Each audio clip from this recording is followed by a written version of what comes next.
Hi, welcome to Carissa Explains It All. Today we're going to take a look at our sprinkler system and the valves that control the different zones in the sprinkler system. So I noticed earlier this week that our zone 3 was staying on after our sprinkler controller system was moving on to zone 4. And one of the reasons that can happen is debris in the valve. So what we're gonna do is take a look at those valves and see if when we open them up there is debris in there, clean those out, and then put them back together again.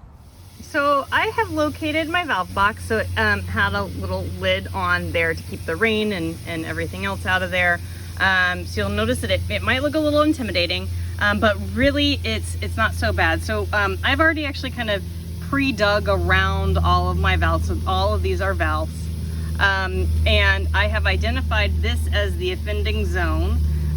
So one way that you can do it is just feeling it when the sprinkler system's on. You can tell, with the water flowing through there, you can tell. Or another way that you can do it is if you have a controller system, taking a look at the color that is coming out of that controller and then matching that up with the color that is attached to the solenoid.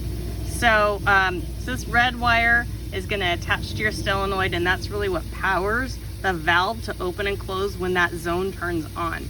I do want to note here that I have already turned off the power source and the water source for both for this sprinkler system, so it's safe to work here now.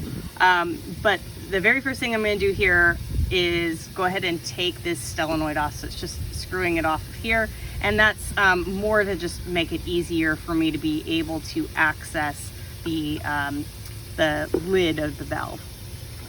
So move that over here, and then as you can see there are 4 screws, so I'm going to go ahead and take those out, and then once I take that out, I'm going to very carefully lift the lid, and we'll see what kind of debris might be piling up in here, causing our valve to stay open beyond when it should be.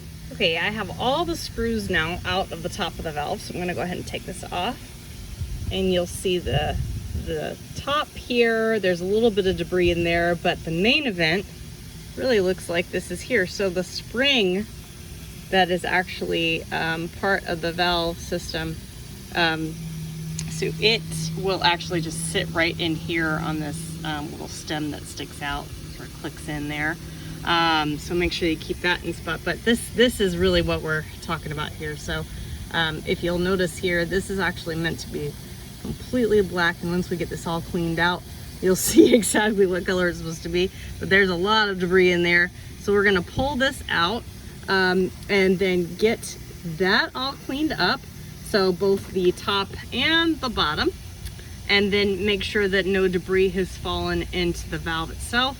And then we're going to get that back in there and see if we have solved our problem. All right, so now we have everything cleaned off. So went ahead and made sure that there's no debris in here and cleaned that off. Cleaned off the top part of the valve, the part that covers everything up, and then also the diaphragm. Look how much cleaner that is now. Holy moly. Top and bottom, got all that debris out of there. So I did want to mention while I'm putting this back together that you can get all the replacement parts for these.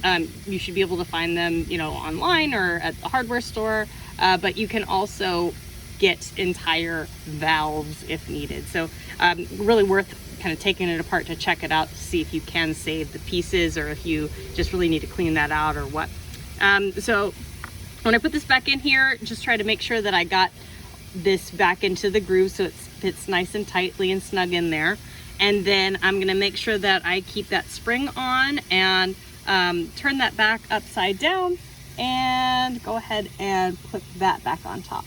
So once I have that nice and secure and it's right over the holes, what I'm going to do is get those screws back in. So I'll start on one side and then I'll go to the opposite corner.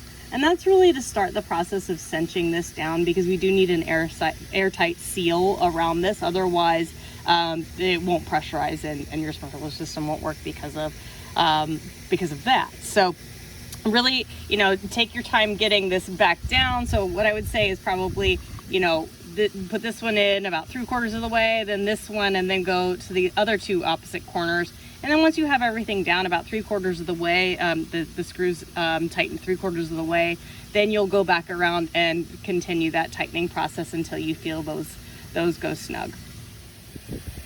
Now all the screws are tightened, so what we'll do now is take the solenoid and screw that back on.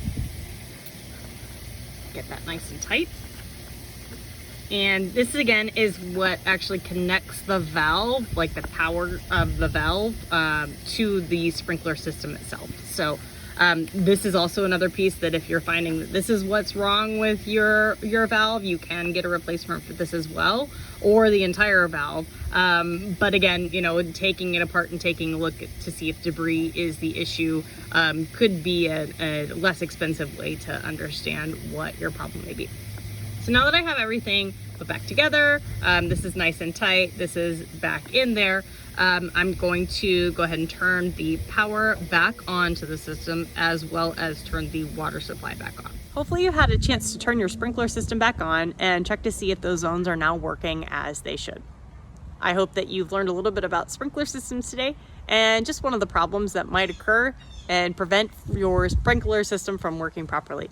Thanks for tuning in to Carissa Explains It All. Be sure to hit that like button and subscribe for more awesome Fix It Yourself content.